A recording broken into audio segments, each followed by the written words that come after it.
Welcome to QuBites, your bite-sized pieces of quantum computing. My name is Rene from Valorem Reply, and today we're going to talk about the quantum workforce of the future. And for this, I'm very honored to have a special expert guest today, Araceli Venegas-Gomez. Hi, Araceli, and welcome to the show. How are you today? Hi, Rene. Thank you very much for having me today. I'm very excited about this and I'm very happy because it's sunny and warm in Glasgow. Love it, love it. Yeah, we also have the sun coming out here. Can you tell us a bit about yourself and your background as it relates to quantum computing? Oh, this can be a very long story, but I try to make it short. So, I'm actually an aerospace engineer and I was working in Germany in industry. I was working for Airbus, building helicopters. Can you believe it? And I did kind of this career from engineering to management, a little bit more strategic management, resource management.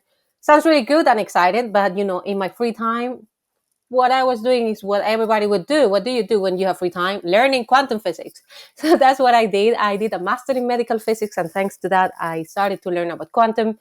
And I realized that either I had a problem or I had to switch my career. So I decided that maybe the second option could be, well, let's see how things turn up. So I decided that I wanted to do a PhD in quantum physics. It took really long time until somebody actually gave me the opportunity to do that.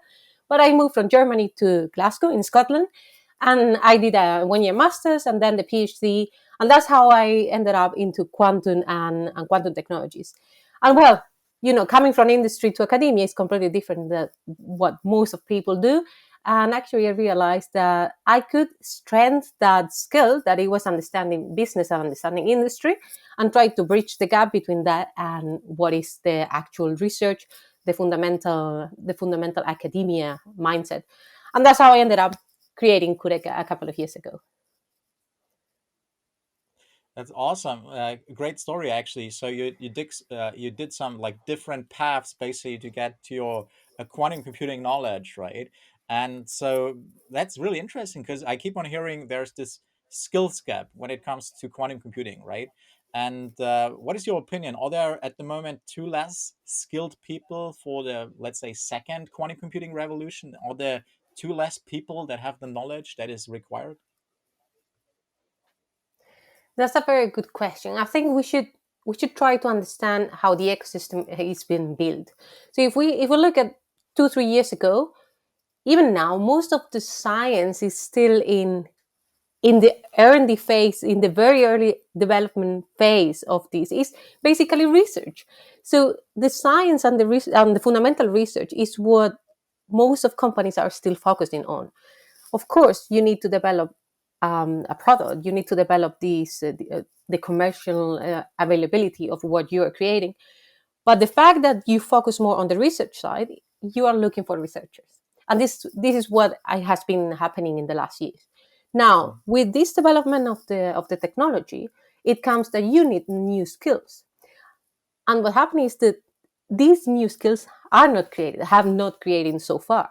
So right now, you have a lot of PhDs that have been focused in something very, very specific, but it doesn't mean that all companies will need that specific skill set. So you have like a very huge gap between what is available from the research side, from the people with different kind of experiences, and what is needed from the industry side. So yes, there is a gap, but the gap. What I want to say is that the gap is changing because the skills needed are changing. So it's coming more from the like the research hubs and from the pure scientific research into like applied quantum computing, right? And making actually impact today. And that's also what we're seeing like at Reply here, where we're working with clients to solve real challenges today with quantum inspired computing in particular. And you can create real business value already. And so I totally see what you're saying is like it's now moving into the market. And so the skill sets are also kind of changing. Of course, you still have a big need for like let's say super smart phds like you, right, in quantum computing and all of it, but there's also still more of a business side of things, right? And so what are, well, we already touched a little bit on it, but what are some of the skills that are required? Is it purely a phd in physics, or what kind of expertise is required? Could it also be, I don't know, some more like engineering, programming, of course, like software development, but also on the business side of things, and business analysts and all of that. What are some of the needed skills actually to get into quantum computing? Yeah, it can be, it varies a lot depending, of course, as well on the company, on what they are developing. But yeah, PhDs are still needed everywhere to develop the technology, because still we are in this R&D phase, like very early stages of the development. Then on engineering side, there are so many engineers needed: electronics engineering, electrical engineering, software developers is another big thing. So it's really about having this engineering background, or even more important, engineering experience, and then adding Hmm. a layer of quantum if you don't have it, if you know what I mean. So this is something that I see a lot now. More and more engineers are needed. And on the business side, a lot is, there are a lot of companies looking for business people who understands quantum, and guess what, there are not so many, which is not surprising, because well, that was really, that's how I started all these some years ago actually. And it's really about how to retrain people, either if they come from business into quantum, or if they come from quantum into business. So it's really like, what are the skills that are missing on either side, and trying to look for them. That makes a lot of sense.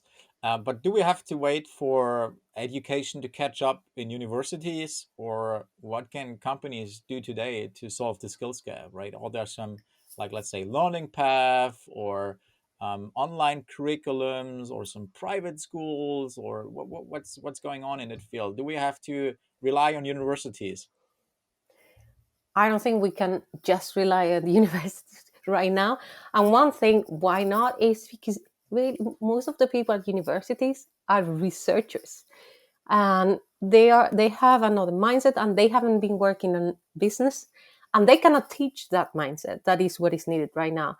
And that's why there is a big gap as well between people from pure research, from pure science, trying to go into Mhm. business, which you would say, yeah, this is normal from any kind of field, but here quantum is kind of special, and that's why we love it, I guess. But what is available right now, there are more and more universities trying to push forward this kind of masters in quantum technologies. This is one solution. What I always want to say right now, it doesn't mean that if you do a master's in quantum technology that you are going to have guaranteed a job in industry, because again, it really depends about what are the skills you have and what is the experience you have. I can give you an example of product Mhm. management. This is something that I see more and more companies looking for, and this is pure engineering, pure experience that probably 95% of people have been working in another sector. So these people probably will need to reskill themselves to understand a little bit more about quantum technologies. And for that, they shouldn't go to a university. So one thing is what we are doing at QuReca, for example. We have an online platform for training, so online courses, where we try to focus in different business sectors. So we have started with finance. We are going to work now on space and quantum communication. We want to kind of provide this additional layer that I was mentioning before, for people with Mhm. already experience and skill set that is fixed, and they want to steer into quantum technologies. So there are options, and I always say if someone is looking for something very specific, I'm happy to discuss and trying to provide any guidance, because yeah, I changed my career, so I'm happy to help others to do the same. You're a great example of that, right? So trying to replicate that basically for other people as well, and that's great. Where can people get started? Can you say that the website again where your service is at? Yeah, the company is QuReca, QURECA, Quantum Resources and Careers, QuReca.